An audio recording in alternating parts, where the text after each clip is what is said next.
Hello, Jonathan Casey here with Mercury's Messenger Astrology. Today I wanted to talk about the Piscean age and the age of Aquarius. What I'm going to talk about is largely theoretical, okay?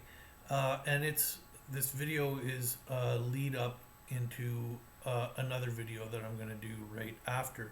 The video that I'm going to do following is going to be on the actual astrology, when this video here is going to be explaining the theory that I'm trying to project, so you understand what I'm trying to say in the following video, the astrological video following.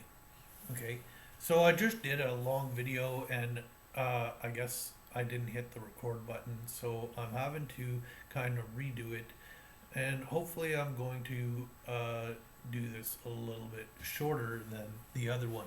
Okay, so I'm gonna just show us a post here that I actually posted this a few years ago, and I searched it because I feel like it has a lot to do with right now, the fires in Australia, and the the possibility of going to war in Iran. And the post says, "Our hearts will break to the point of no emotion, where we will feel dead inside. This will be the tipping point, a catalyst of imagination, where we dream our new reality. Love will be the only thing to fill our empty dark void with new light. Do not let the horrors of this world change you. You are here to change the world." Now, I added that last part from before. My old post didn't have that last sentence, but I felt like I had to add that in there. Okay, so the Piscean age. The Piscean age started um, with Jesus and a sacrifice, right? Him sacrificing himself uh, for us, but nonetheless a sacrifice. Okay, and Pisces is a water sign. Water signs are emotions, and Pisces in particular is more about the mystical mysteries, um, the ether, uh, the the dream. But dreams are illusions or delusions,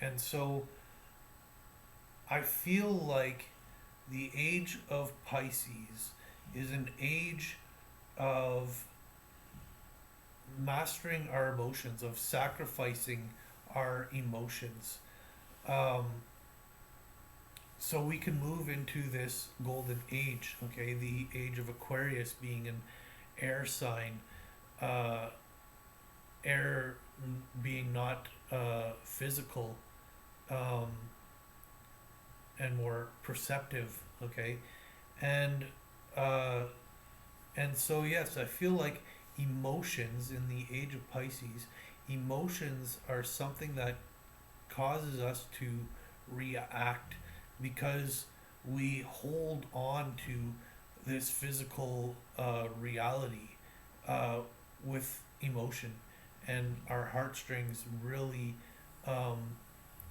contributes to our undoings. Pisces, the sign of Pisces is about our undoings, our prison. Um, I feel like it is about how we serve ourselves. Okay, Virgo being the opposite sign is how selfless service, how we serve others. Pisces being how we serve ourselves, and we serve ourselves in emotional ways. We're attached to emotion. Now, yesterday I did a post. It was talking about money, and how basically saying, if you believe money brings comfort, then you must be comfortable with war, pollution, all this other stuff. And a friend of mine commented, and we got into this long, uh, friendly debate about money versus pay it forward. And um,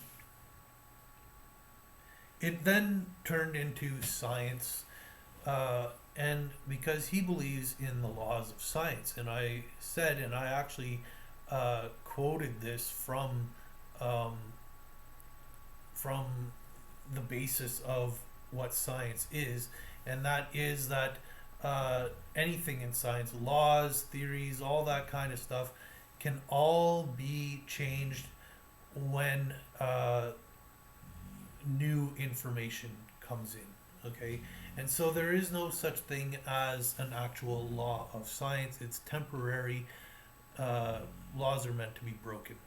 Okay, and so basically, what I'm trying to say is um, reality is perceptive. It is a persistent illusion. Okay, it appears to be real, but that is because of where we collectively, consciously are. But I feel like reality is malleable. You can use alchemy to change um, the physical properties of reality, because in the end all is spirit, all is conscious. And um, and so once we sacrifice, once we can let go of our emotional attachments, then we can evolve um, into pure love. And pure love is the most transformative thing in the world. Okay. Um, I just have some ideas in my mind from the first shoot that I feel like, is it really important I bring them up? I don't feel like making this a 2 hour long talk, but maybe I should bring it up, because what else did I want to say? Um, fear. Fear is an emotional trap, okay? There's an astrologer that I've been following since 2011. I've barely missed an episode. And his last episode, I could not watch it because he started talking about 5G and incorporating humans with robots. And I could see that he was falling down that the physical properties of reality was grabbing a hold of him. Yet it's mind over matter. We have to be so lit that we can't let these mind traps suck us in and pull us away from our authentic, pure energy. Okay, um, and and so we have to triumph over uh, these things. We have to view everything as an illusion, and it is hard to see that in the face of war, or in watching fires devastate uh, our environment and killing like 500 million animals, is how it's being documented. Um, and this is my personal belief. I'm pretty sure others share it, but they may lose grasp of this in the face of events like this, is that nothing ever ends. It transforms. And so we are approaching the end of how we can evolve in this Piscean age in our physical form, and so I feel like we are returning to a different, to the conscious metaphysical reality. And uh, animals cannot are not as conscious as humans. Most humans are still not very conscious themselves, but the ones who are, I feel like there's a biblical reference of that we are supposed to walk into heaven, like consciously step through uh, the physical into the spiritual realm. And I feel like that is by letting go and um, allowing uh, everything to unfold as it will, and that is by letting go of the emotional Piscean age. Um, I feel like all these animals will be with us again uh, in. So let me just clear something up. My friend and I, in that conversation about money and how it ended up in science, he was trying to say that he doesn't believe that there's like uh, basically what he was trying to get across was that we cannot deny the physical. And that's not what I'm trying to say. I'm saying that the physical is a reflection of our perception. And so that all is spirit, and that even in the age of Aquarius, we will possibly still continue perceiving a physical reality, but this physical reality will be more malleable. I don't know if any of you guys have ever had the opportunity of taking DMT or ayahuasca. I have not had the chance of taking ayahuasca, but I have tried DMT. We all, in our sleep, experience a DMT trip. Our brain naturally produces it. But when you can do it when you're waking consciously, it's you experience something. And what I experienced was that I left this physical reality. I When I took it, it felt like the world kind of folded in on itself, and I fell into, say, a rabbit hole, but it was of a fractal type of reality where um, where I became microscopic in a way. But then I came back into my body from above, where here I'm not microscopic. Here I was larger than myself, coming back into. If you know what fractal is, you can understand what I'm trying to say there. Now, as I was coming back into my body, when I was looking around me, everything appeared to be made out of light beams. I could not see, I could see form, but the form was transparent. I was looking at a car, but it looked like I was looking right through the car, and I could see the forest behind it, right through it, because there was only shape, yet no form. And I feel like that's kind of where we're headed in this Aquarian age.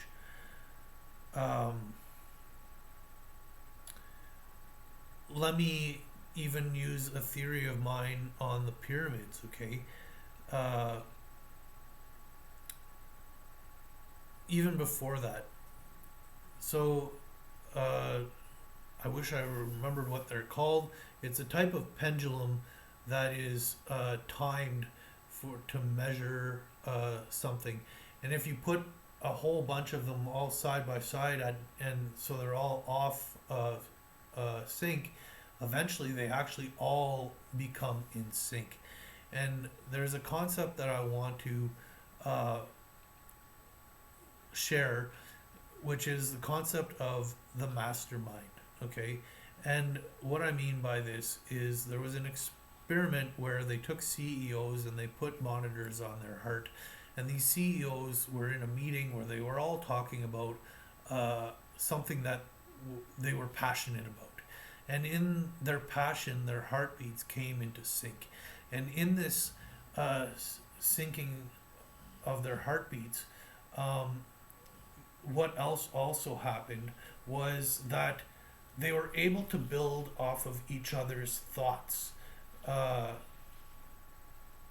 creating a kind of one mind from the multiple minds. Okay, and I feel like this theoretical age of Aquarius, the golden age that we once lived in, largely was where we were in touch with this this one mind, this mastermind kind of concept. And I feel like the pyramids were built on such.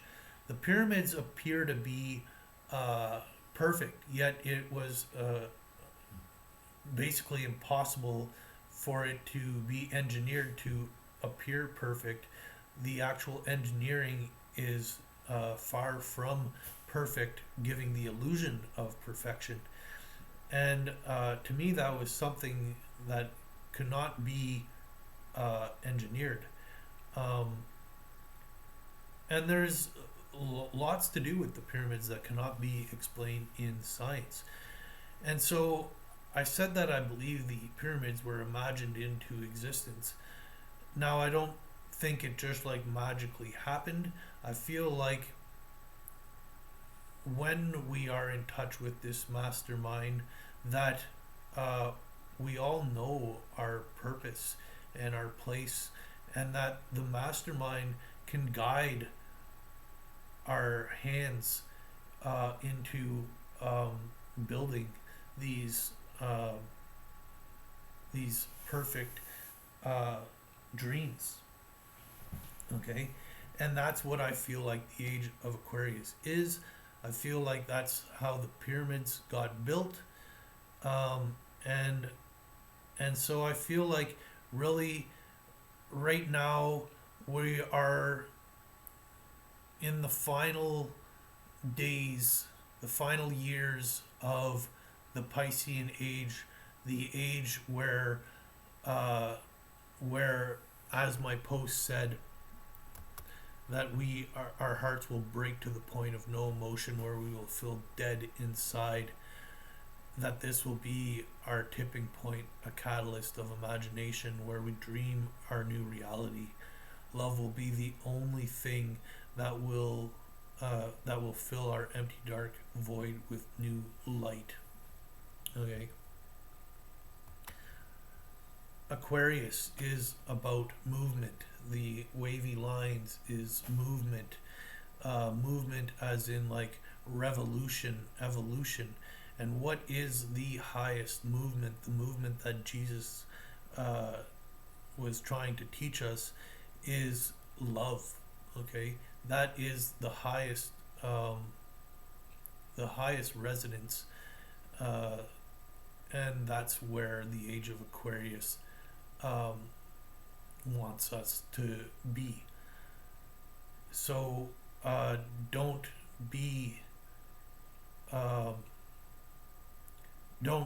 be tricked by your emotion. Don't react in lower frequencies when we are moving to a higher place. Yeah, so this is my theoretical video to that I recommend you watch before the next video that I'm going to do, which is going to cover the actual astrology of where I feel we are shedding and entering that age of Aquarius. Okay, it's a debated event, debated time that many astrologers have not really pinpointed. I feel like I'm pinpointing it here. One last thing that I thought I'd even mention. Okay, so our our trip around the galactic center is almost a 26,000 year cycle, 25,800 or so years. And if you break that down, it's basically 2,230 some, or somewhere in there. And our numbers aren't, it's too big of a thing for us to really for surely calculate, so those numbers can be off a little bit. And what I was wanting to mention is I think it was the year 242 BC was the last time that Jupiter, Pluto, and Saturn were in Capricorn. So that to me was marking the end of the Aries age. And that's where we find ourselves now. Okay, so yeah, thanks for watching, and see you guys all real soon. Okay, bye.